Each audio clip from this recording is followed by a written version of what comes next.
Shalom shalom bakunzi ba Nayoti TV. Izina umubona Leona Isengeto. No munsi wa siporo twagiye mwirabere siporo haliya.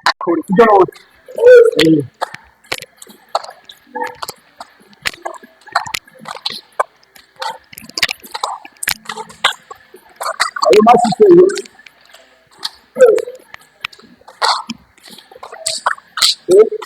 Raha. Stop. Let's go.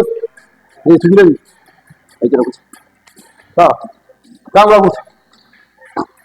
Aro tudamu hagusa. Ha. Okay. Stop. Randa stop. Hop.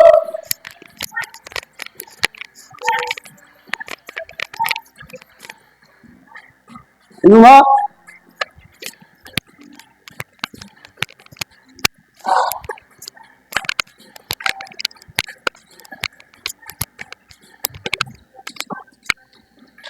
Okay.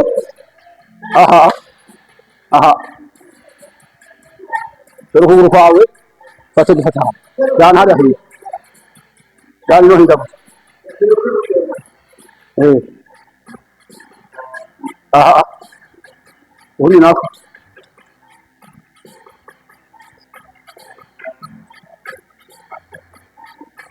Aha.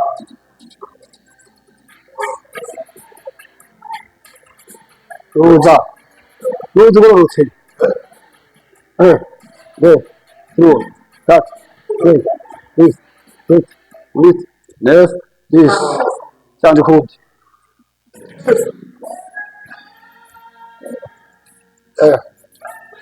There. Through.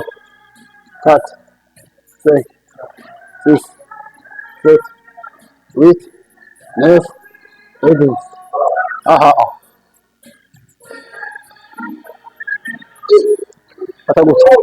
Потому что там сюда.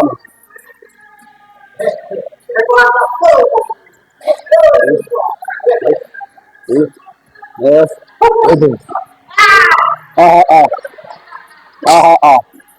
What's it mean? Yes. Roll. Cut. Ten. This.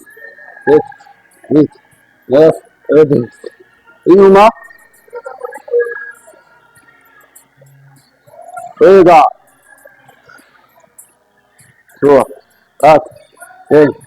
This. Six. Eight. Yes. This. Sound kundi.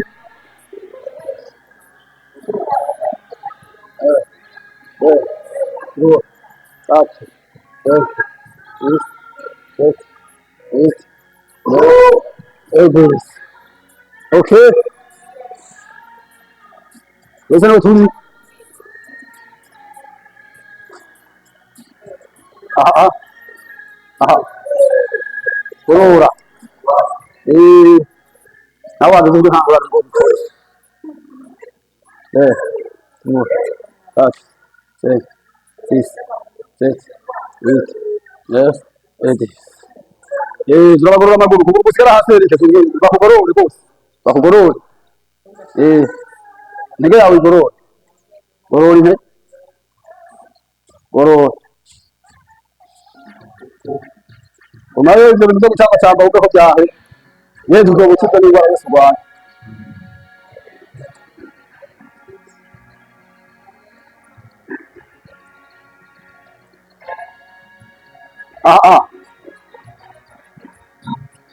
Nanuka. Mnazi wao ndio hamle swasana.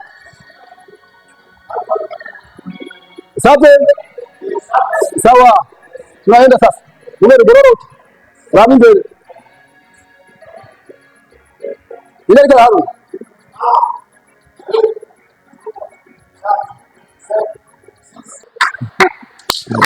Ndio mati. Esa.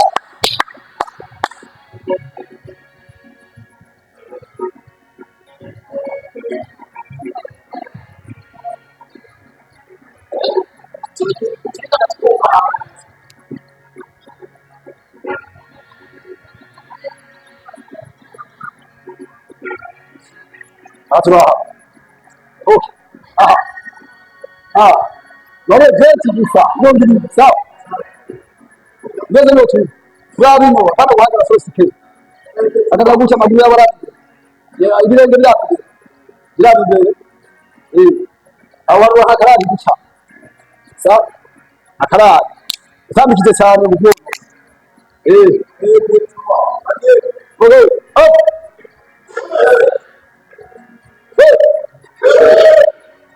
Go. That. Sit. This. Sit. This. Left. Ready. Up.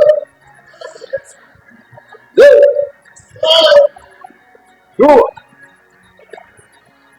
Touch it. Sit. Six. Sit. Wait.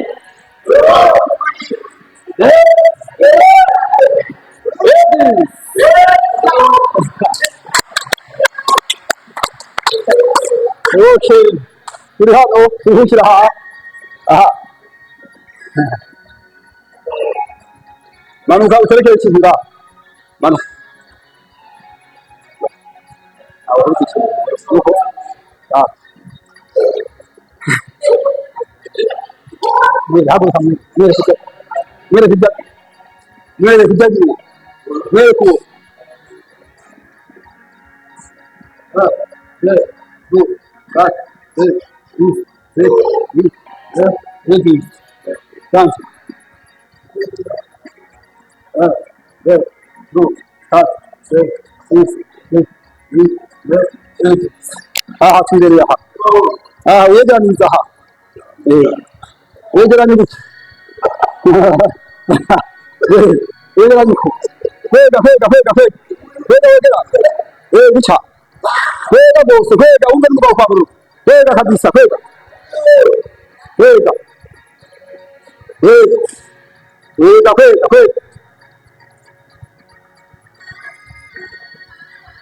Okay, twa. Ah.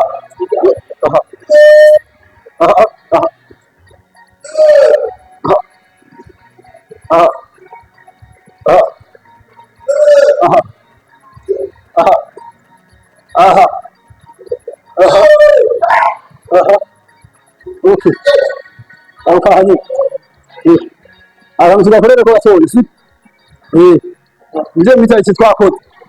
Aba bose n'abagabo gusa barakomeye rwose. Hanyuma ndakomeye. Aha naho turaha.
Okay.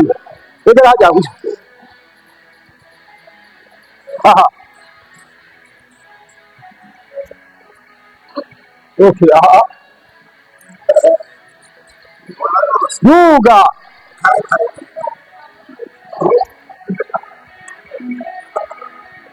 Oh.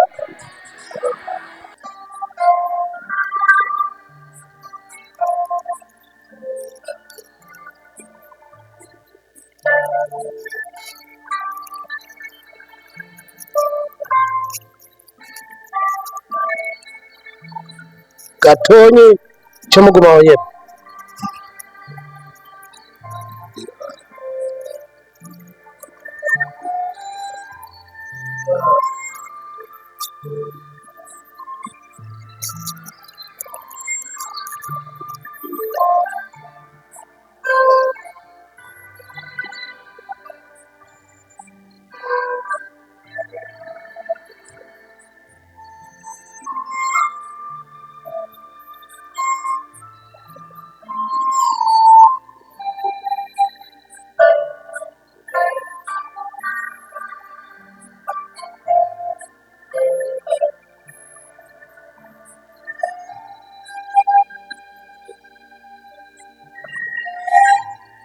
ukebuke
ukebuke ujana n'uwo muziki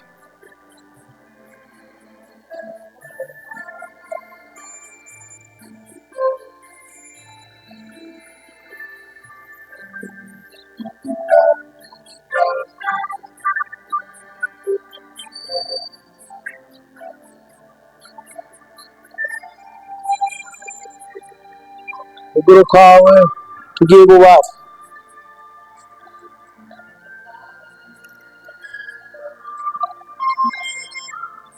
bubafu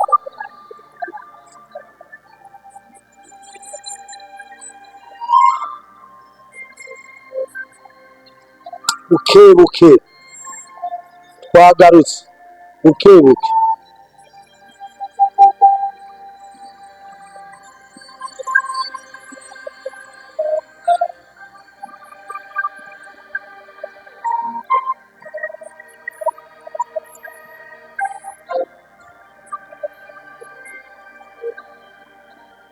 twagarutse bukebuke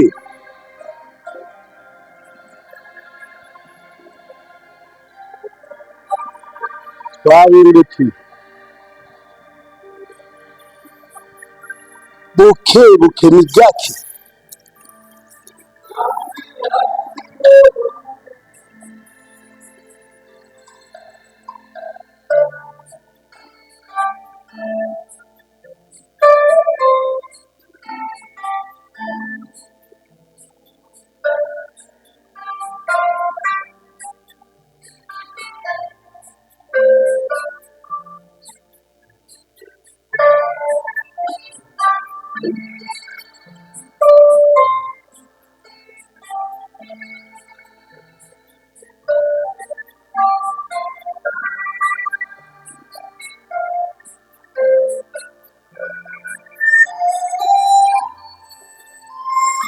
twagomba duhe abantu babiri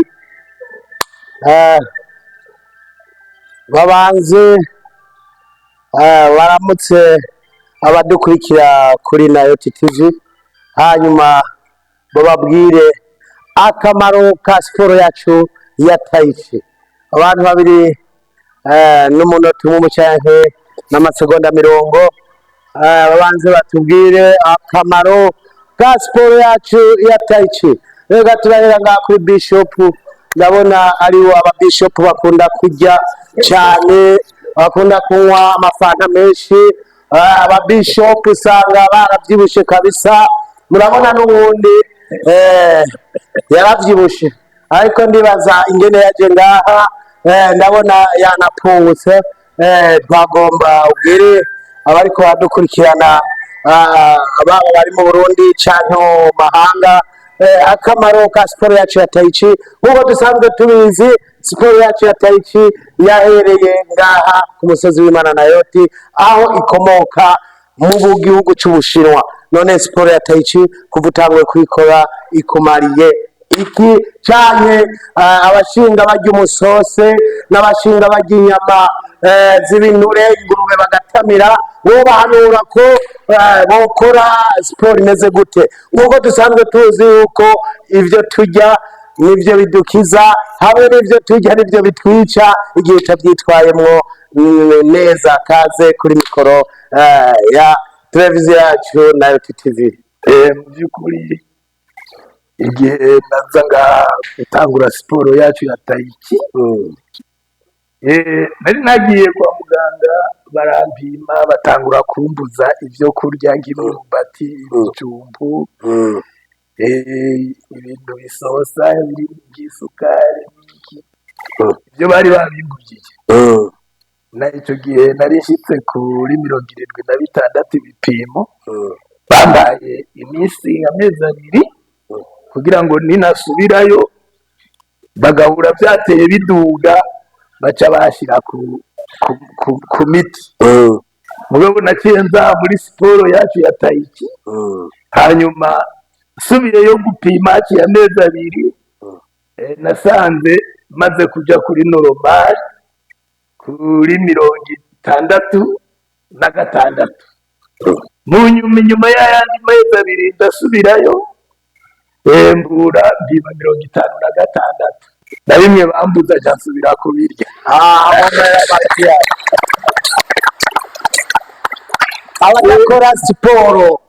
Abadakora siporo bagashinga bagenda gufata imiti, bamwe bari ku nshinge, abandi bavuga ngo bagwara amadiyabete, abandi n'imitima. Wobahanura iki aho umaze kubonera siporo yacu ya tayici kwa muganga bagubujije ivyo kurya, mugu no munsi ukaba ubifungura kandi mu maraso ibipimo bikaba ari ibipimo by'umuntu akomeye, kandi bari bagutoye ibipimo by'umuntu agwaye, ariko ivyo byose akaba ata miti wafashe, imiti ari tayici? Abo bandi wobahanura iki? Nabo bandi nobahanura kugira siporo ni nziza cyane. Siporo iratuma umuntu akomera. Nobashingira indahe, madame w'iwanje yarambaye ngo iyo wamuja kuri siporo ngo none ngo binyigishe turabe banze ndabibone, ndamwigisha bikeya amaze kumenya. Ndabibwigishije ntiyashobora gusutama ukubu, mugabo barasutama. Rero kandi yikorera mu cyumba, mugabo akoresha ibyo namwigishije nguye ngaha. Ubu rero arasutama, niba yarambwiye ati ya siporo yanyiravura. Amashi menshi turagushimiye abakudukurikira kuri TV yacu Nayoti TV. Twobabwira yuko igihe cyose ku munsi wa kabiri isaha 9 tuba dutanguye na siporo yacu ku musozi, aho sari kuri umusozi wa Nyabunyegeri. Rero turabandanya dutumira umva yuko na madamu w'ubu akora none yanababwira abari hafi n'abari kure, naho aba mu isoko ukumva ufise utubazo, umutima umuntu awuterwa n'ibibazo, ukaca n'abari mu isoko wumvise ushavuye, cuhagarara neza ubanze winjire muri tayici yawe. Naho uba mu isoko canke kwa muganga canke uri mwibaba ukumva ibibazo, ca winjira tayici yawe ikore neza, uhagarare neza, uzamuke uzamuke ntawe uzogutwenga. Taichi yawe uyikore hanyuma uce wongera uzimye uce ubandanya iki urugendo no mu buzi butandukanye ndetse bwa leta.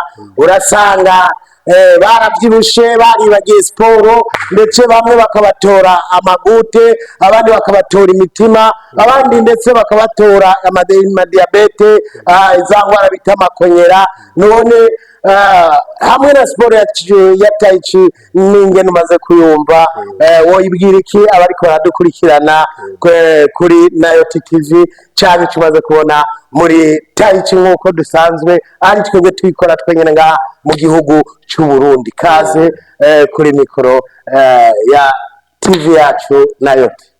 Hama murakoze, Yesu ashimwe aho ku musozi w'Imana Nayoti. Amen. Murakoze cyane kuri mwanya mu mpaye kugira ngo mvuge akamaro ka siporo yacu ya taichi. Urabona jewe ubwa mbere ho mu kazi ka misi yose ndi umupolisi. Maze kwandi umupolisi rero murabona twebwe niyo tugira siporo, hari siporo nyinshi tugira z'inguvu.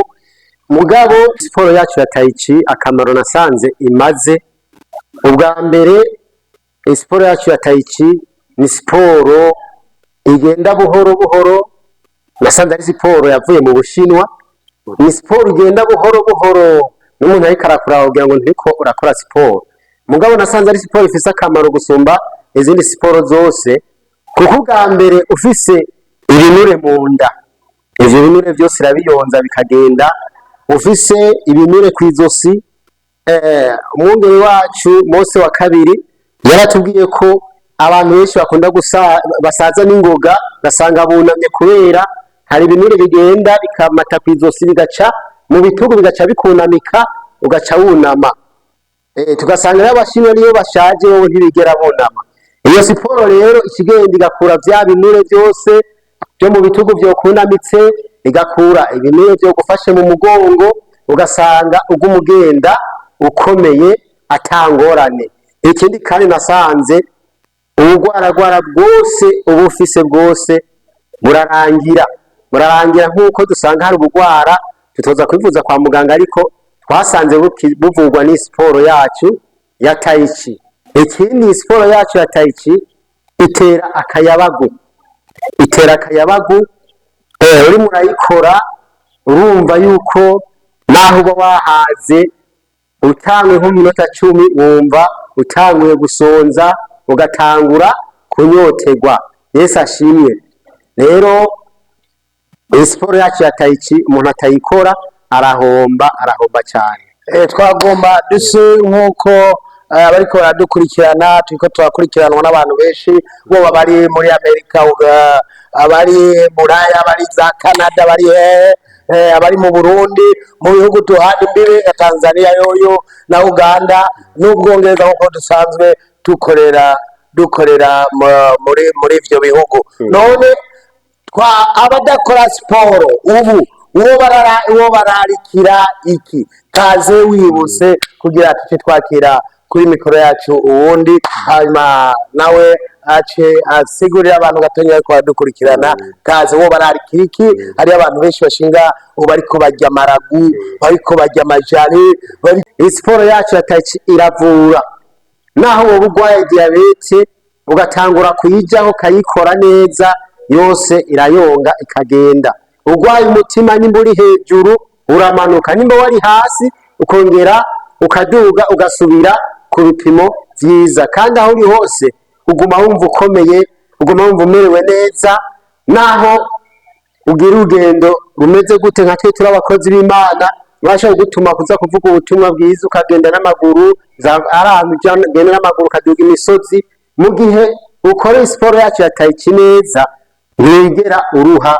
Imana ibahezagire. Abadakora siporo yacu ya taichi bararikira yuko rero nabo bobandanya boza bakitabira akamo ko gukora siporo yacu ya taichi. Imana ibahezagire cyane. Taichi kuvuyizamo wayikunze iki? Wumva imeze gute? Wahinduye iki? Wari umeze gute? Kaze wihuta kugira noneho abariko badukurikirana ugire icyo babwiye. Murakoze cyane, ndabaramukije abariko baranyumviriza.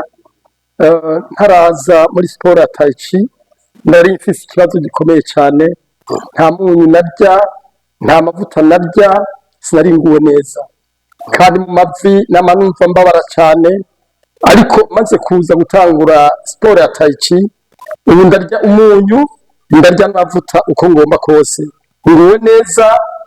Ntarayikora mu mugongo namba mbabara cyane, ubu numva ndamahoro meze nk'umusore. Rero ndashimira cyane Imana yo mu ijuru yaduha umuvyeyi mwiza ya Apotre Mose wa kabiri yatuzaniye tai chi. Nubahe Imana twese. Abari ko baradukurikirana rero buba ari abari hafi cyangwa abari kure, mwamaze kumva yuko siporo yacu ya tai chi ntabwo ari mbeshere, nta nubwo ivyo tuvuga ari ibintu bisanzwe, oya ivyo tuvuga bifitiwe n'icemezo. Rero abari kure mudashobora gushika ku musozi w'Imana na Yoti aho hari sare dukorera mu siporo yacu ya tai chi, twababwira yuko dukurikirana muvyonze ku rubuga rwacu mugakurikirana, naho birashoboka aho mwandika Nayoti TV ukaca winjira noneho ugatangura gukurikirana ku mbuga zacu, urashobora kubyiga noneho ukazuraraba ingene tukora nawe tukajana. Wowe ufise ibibazo, wewe byanse umugongo utagihagarara, wewe imitsi yadadraraye, wewe ugwaye umutima singwara, tanguye gukora siporo yacu ya tai chi birarangira. Wewe wumva ngo isukari bakubujije amunyu amavuta, mwumvise umwongere Pastor Simeo, mwavyumvise amavuta umunyu nabwo yarakirija ariko barafungura ubaguwe neza. Mwumvise Bishop akiza ngaha, ibaro byari bihari by'isukari byari byije cyane, aho abandi baca batera ubwoba umuntu wagwaye diabete, aho baca batangura kujugumira kugira nabo ari abatoshika ngaha bari hari irode bari kwa Makiri. Mbega aho bafashe iki kazi tugire siporo. Siporo yacu ya tai chi nkuko nyakubahwa Apotre abivutse, sinaka ngushike ngaha, oya urakurikirana y'abandi bagira, ubibona ku rubuga kumara byose tukabikurikirana, ivyo tugira nawe ukabigira, iyo tuko tuzamuka nawe urazamuka, twicara ukicara, ivyo bintu dukorera ngaha nawe ukabisubiramo. Nagira ndakubwire bizogenda neza. Jewe nagira ndabashingira intahe, yena ningwa iparalize natangura gukora siporo, narigeze kugwa mu kibazo ndagira agisida, ndagwara paralize, nagenda ntetamye gutya. Narisanzwe no mu siporo, simbosite nkora siporo, narakina karate, iyo bita Shotokan, naramuzi wa Shotokan, mugabo iraha kabisa, genda mpengetse gutya. Ntanguye gukora tai chi, ndagororoka neza, urabona ubu mpagaze ntabyo womenya ko nigeze kuba ngwaye paralize, ko nagenda gutya, nagenda mpengamye gutya. Rero ndagororoka neza, ubu ndumva ndamahoro. Rero turatumiye cyane abantu baga mu gisigara cya Bujumbura hasi kure, nazengurira ngaha mu Bunyegeri ba mu Kamenge, ndafata urugendo hari n'undi ashobora kuba mu Kinindo si kure cyane, oya ngaha mu gisigara nta kure habaho. Abantu baga mu Bunyegeri turabatumiye bose baze dukore siporo. Namwe mwamaze kuza ngaha ngende mutumire bagenzi banyu, nta muntu n'umwe yimiriwe, ni umumama n'umutamakazi, umutama ari mu zabukuru n'abafite imyaka 100 ariko ndakatambuka kaza ngaha, twe turamugorora nta kibazo na kimwe. Genda rero mutumire abandi bagwaye, abaciye ngaha bashinga intahe bakuntu bakize, urafise abandi bagenzi bawe bagwaye bataranagwara, ariko nturinde kurinda kugwara, ngwino tukugorore hakiri kare. Imana ibahezagire cyane. Rero kuba dukurikirana muri hafi turavuga ati bye, kuba dukurikirana bari kure turavuga ati bye.